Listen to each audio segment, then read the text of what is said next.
آج ہم روزے پر بات کریں گے، لیکن ایک بالکل الگ زاویے سے۔ یہ کوئی نئی بات نہیں، بلکہ ایک قدیم حکمت ہے جو صحرائی آبا سے ہم تک پہنچی ہے۔ ایک ایسی سوچ جو جسمانی نظم و ضبط کو سیدھا روحانی بیداری سے جوڑ دیتی ہے۔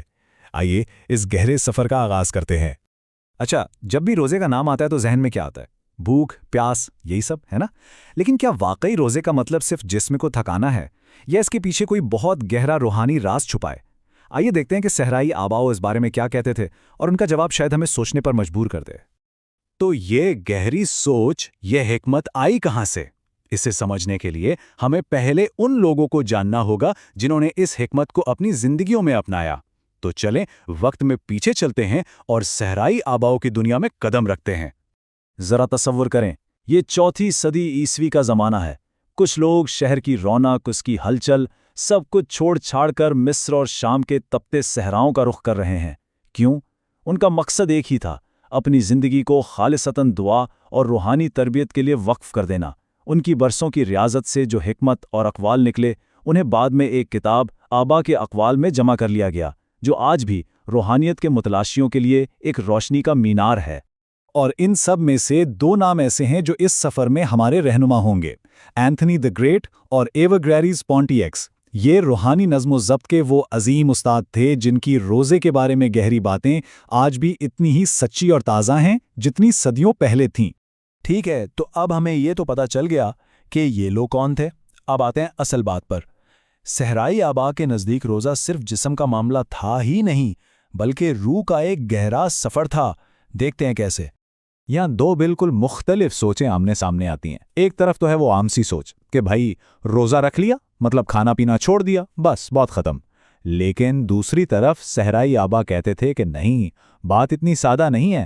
ان کے لیے روزہ نفس کو سدھارنے، دل کو گناہوں سے پاک کرنے اور خود کو خدا کے قریب لانے کا ایک بہت طاقتور ذریعہ تھا۔ بس یہ ایک جملہ ان کی پوری سوچ کا خلاصہ ہے۔ مقصد جسم کو تھکا کر کمزور کرنا ہرگز نہیں، بلکہ روح کو نیند سے جگانا ہے، اسے بیدار کرنا ہے۔ کیا کمال کی بات ہے۔ لیکن سوال یہ ہے کہ یہ ہوتا کیسے ہے؟ مطلب جسمانی بھوک کا خیالات کی پاکیزگی سے کیا تعلق؟ بھوکا رہنے سے سوچ کیسے قابو میں آ سکتی ہے؟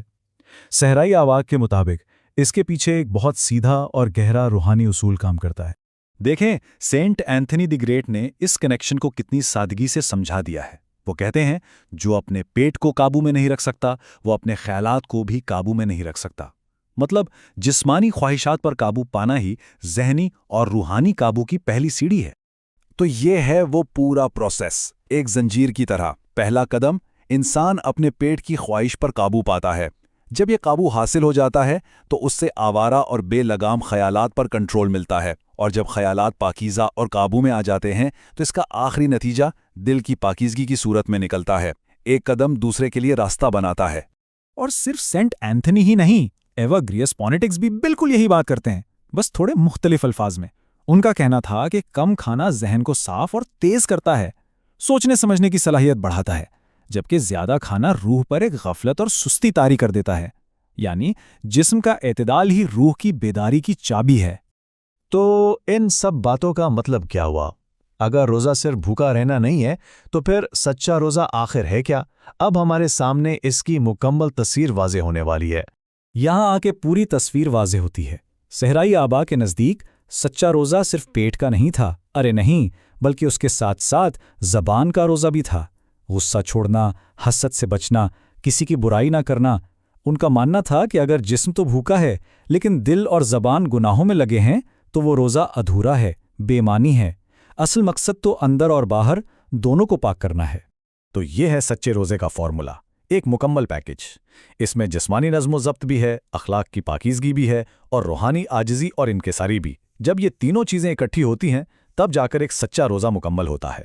اچھا، یہ سب تو ہو گئی صدیوں پرانی باتیں۔ آج کی اس بھاگتی دوڑتی زندگی میں ان باتوں کا کیا کام؟ کیا یہ قدیم حکمت آج بھی ہمارے لیے کوئی معنی رکھتی ہے؟ آئیے دیکھتے ہیں۔ میرے خیال میں تو آج اس کی اہمیت پہلے سے بھی زیادہ ہے۔ کیوں؟ کیونکہ یہ ہمیں وہ چیزیں سکھاتا ہے جو ہم بھولتے جا رہے ہیں۔ یہ ہمیں خود پر قابو پانا یعنی سیلف کنٹرول سکھاتا ہے۔ یہ ہماری توجہ دنیا کی وقتی چیزوں سے ہٹا کر ان چیزوں پر لاتا ہے جو ہمیشہ رہنے والی ہیں۔ اس سے دعا میں گہرائی آتی ہے، دل میں عاجزی پیدا ہوتی ہے اور یہ روح کو جگانے کا ایک زبردست ذریعہ بنتا ہے۔ تو آخر میں ایک سوال رہ جاتا ہے جو ہم سب کو خود سے پوچھنا چاہیے، کیا ہمارا روزہ صرف ایک رسم بن کر رہ گیا ہے جو محض جسم کو تھکاتا ہے، یا یہ واقعی ہماری روح کو بیدار کر رہا ہے؟ یہی وہ سوال ہے جو صحرائی آبا و اجداد صدیوں کے فاصلے سے آج ہم سے پوچھ رہے ہیں۔